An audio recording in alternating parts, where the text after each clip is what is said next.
और अब हम रातों को उठ उठ के रोते हैं हमारे चाचू कहाँ चले गए, अब कब काम से आएंगे वापिस। वो दोनों एक दूसरे के साथ इतनी मोहब्बत करते थे, इतनी अच्छी खुशी जिंदगी गुजार रहे थे। जब से निकाह हुआ था इतना खड़ी होकर वीडियो बनाते रही हमारे चाचू की। हमारे चाचू की एक वीडियो पोस्ट नेट पर आई, उनके यहाँ पे सारे खून लगे हुए। वो देख के मुझे 2 दिन नींद नहीं आई रात को। बहुत झूठी है, इसको शर्म नहीं आ रही कि मैं इंसान वो मुर्दा, वो मर चुके हैं अभी इस दुनिया से, चल जा चुके हैं, फिर भी उनकी कमर को इतना मैला कर दिया। बाप तो हर किसी को प्यारे होते हैं, लेकिन वो मेरे बाप से भी मुझे ज्यादा बढ़कर प्यारे थे। मुझे ज्यादा नसीहतें करते होते थे कि बेटा ऐसे नहीं करते। वही चाचू के साथ भी इतने अदब से बात करती होती थी। राना साहब या रईस साहब ज्यादा कहती होती थी, रईस साहब आ गए। उनके आगे पीछे होती थी कि मेरे हस्बैंड ख्वाब में भी आते हैं, रोते हैं, चीखते हैं कि मुझ पे इतना जुल्म हुआ है। इतना रोते हैं कि मेरे साथ इतना जुल्म, मुझ पे इतनी दरिंदगी की गई है। मैं पूछती हूँ चाचू क्या हुआ, कहते हैं फातिमा तुम्हें नहीं पता मेरे साथ क्या क्या हुआ है। व्यूअर्स, वीडियो पर आने से पहले हमारे चैनल को सब्सक्राइब कर दें, लाइक कर दें और बेल आइकन के बटन को दबाना मत भूलिएगा। बिस्मिल्लाहिर्रहमानिर्रहीम, अस्सलाम वालेकुम। एमडी न्यूज़ टीवी के साथ मैं हूं आपका होस्ट राना दिलशाद। आज मैं मौजूद हूं डिलीवरी बॉय रईस के घर, उसकी भतीजी के साथ। ना ये कहती है इसके साथ रईस का निकाह हुआ वो पसंद नहीं था। बिल्कुल भी ऐसा नहीं है। वो दोनों एक दूसरे के साथ इतनी मोहब्बत करते थे, इतनी अच्छी खुशी ज़िंदगी गुजार रहे थे। जब से निकाह हुआ था इतनी बातें करते थे, हमें भी साथ बिठा के शादी की इतनी प्लानिंग्स करते होते थे। कोई ऐसी बात नहीं है। हमारा चाचू इतना शरीफ और इतने अच्छे थे ना कि वो एक लड़की की तरफ आँख उठा के बड़ी देखते होते थे।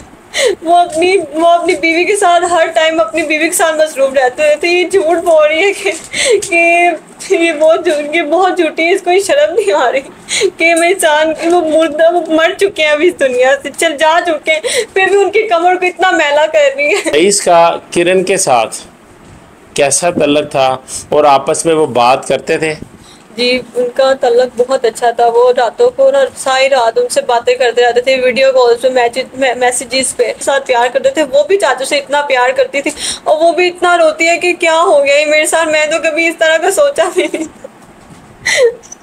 उस बेचारी पे क्या गुजरी होगी कि वो इस घर में आने से पहले ही, रुखसती से पहले ही बेवा हो गई।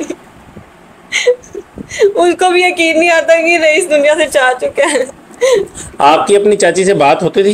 जी, हमारी चाची से हमारी बहुत बात होती थी। हम उनसे इतना हंसी मजाक करते होते थे। वो कहती है जब मैं आऊँगी ना मैं तुम लोगों के साथ ऐसे करूँगी। वो हम उनके साथ शादी की इतनी प्लानिंग्स करते थे। मैं आपका कमरा इतना अच्छा से जाऊँगी ना कि आप देख के खुश हो जाएंगे। चाचू भी हंसने लग गए। चाचू कहते हैं हाँ यही सारा कुछ करेंगे। जैसे रईस आपका दोस्त था, चाचू भी था दोस्त, क्या चाची के साथ भी आप कैसे ताल्लुकात थे?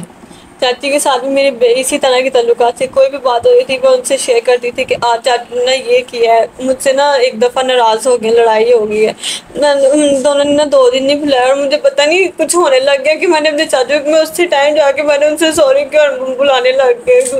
और अब हम रातों को उठ उठ के रोते हैं हमारे चाचू कहाँ चले गए, अब कब काम से आएंगे वापिस। चाचू के साथ आपके गुजरे कुछ ख़ास वाक़यात जो आपको याद आते हैं और आपको तड़पा देते हैं? मेरे चाचू के ऐसे बहुत वाक़यात हैं, मैं नहीं बता सकती। मैं जब भी सोचती हूँ ना कि मेरे चाचू के साथ इस तरह हुआ है तो मेरी रूह कांप जाती है।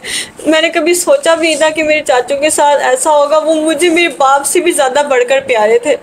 बाप तो हर किसी को प्यारे होते हैं, लेकिन वो मेरे बाप से भी मुझे ज़्यादा बढ़कर प्यारे थे। मुझे ज़्यादा नसीहतें करते होते थे कि बेटा ऐसे नहीं करते।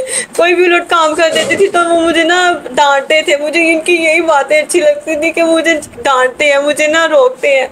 तो वो मुझे नसीहतें करते होते थे। अब मुझे कौन डांटेगा, मुझे कौन नसीहतें किया करेगा कि बेटा ऐसे नहीं करना है, ऐसे करना है। हमारे घर में एकदम से सन्नाटा छा गया। हमारी दीवारें हिलकर रह गई हैं। जब से मैं इस घर में पैदा हुई हूँ ना हमारे घर में इस तरह का कभी वाक़या नहीं था हुआ। और जब भी होगा हमारे दिलों को पता नहीं क्या हो गया, हमारा घर ही पूरा हिलकर रह गया। जब आप चाची के पास घर जाया करती थी उनके घर, तो क्या प्लानिंग करती थी कि शादी पर क्या करेंगे, शादी के बाद क्या करेंगे? वो आपको क्या कहा करती थी? हम जब भी उनके पास जाते होते थे ना वो हमारे पास आके बैठ जाते थे, हंसी मजाक करने लग जाते होते थे। कहते होती चाचू आप साइड में, ये तो औरतों की बात है, आप क्या करते हैं? कहता तुम लोग तो मुझे इस तरह भूल ही गई हो जिस तरह पता नहीं क्या हो गया। और फिर आगे चाची कहती होती थी चलो कोई बात नहीं, उनका आप भी साथ आ जाया करेंगे। तो वो चाचू के साथ भी इतने अदब से बात करती होती थी, राना साहब या रईस साहब ज़्यादा कहती होती थी, रईस साहब आ गए हैं। जो उनके आगे पीछे होती थी कि मेरे हस्बैंड, अब वो भी ढूंढती है कि मेरे हस्बैंड कहाँ चले। आपकी चाची के साथ इस सारे वाक़या के बाद चाची से मुलाकात हुई? हमारी उनसे कोई मुलाकात नहीं हुई अभी तक। फोन पर? जी फोन पे बात हुई है। वो इतना रोनी कहती मुझे यकीन नहीं आता, कहती एक दफा आमना मेरे सामने आ जाए मैं उसको छोड़ूंगी नहीं। अभी बात करती है इस बारे में तो वो उनका बीपी लो होता है, वो बेहोश होने वाली हो जाती है। अच्छा, जब वो बात करती है रईस की किरण तो बेहोश हो जाती है? जी वो बेहोश हो जाती है, उनको नहीं समझ आती कि मैं क्या करूं। अच्छा, आमना को लेकर कभी कोई चाची ने कोई बात की हो? नहीं, चाचू ने ऐसी कोई बात नहीं की थी कि मेरे साथ ये वाक़या हुआ है। चाचू की इतनी अच्छी शादी चल रही थी, हम भी इतनी प्लानिंग्स कर रहे थे, हमें ये बिल्कुल भी अंदाज़ा नहीं था कि चाचू के साथ इस तरह हो जाएगा। चाचू ने कभी हमसे इस बात का जिक्र तक नहीं किया था। कोई भी बात होती थी वो सबसे पहले दादों को बताते थे, हर बात अपनी दादों से शेयर करते थे। कोई बात नहीं होती थी जो दादों से शेयर ना की हो। पता नहीं क्यों नहीं बात उन्होंने बताई, ये जाने से पहले बता ही देते कि मैं जा रहा हूँ।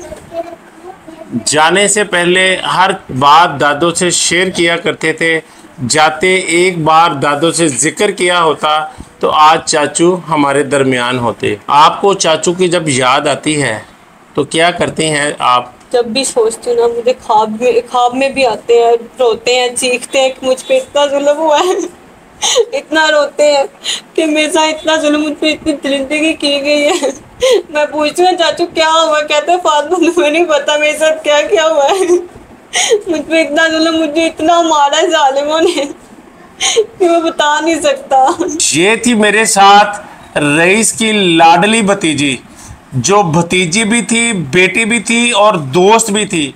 फैमिली में सबसे ज़्यादा अगर किसी के साथ कोई गुफ्तो शनीद थी तो अपनी इस भतीजी के साथ थी। चाचू मेरे ख्वाब में आते हैं और मुझे कहते हैं कि मेरे साथ आमना ने, फरहान ने बड़ा जुल्म किया, इनको सजा दिलवाओ। भी मीडिया पर नहीं आना था, मैंने कभी टीवी पर नहीं आना था, लेकिन मैं जब से मैंने ख्वाब देखा ना, मुझे हुआ कि मैं अपने चाचू के बारे के लिए कुछ करूं।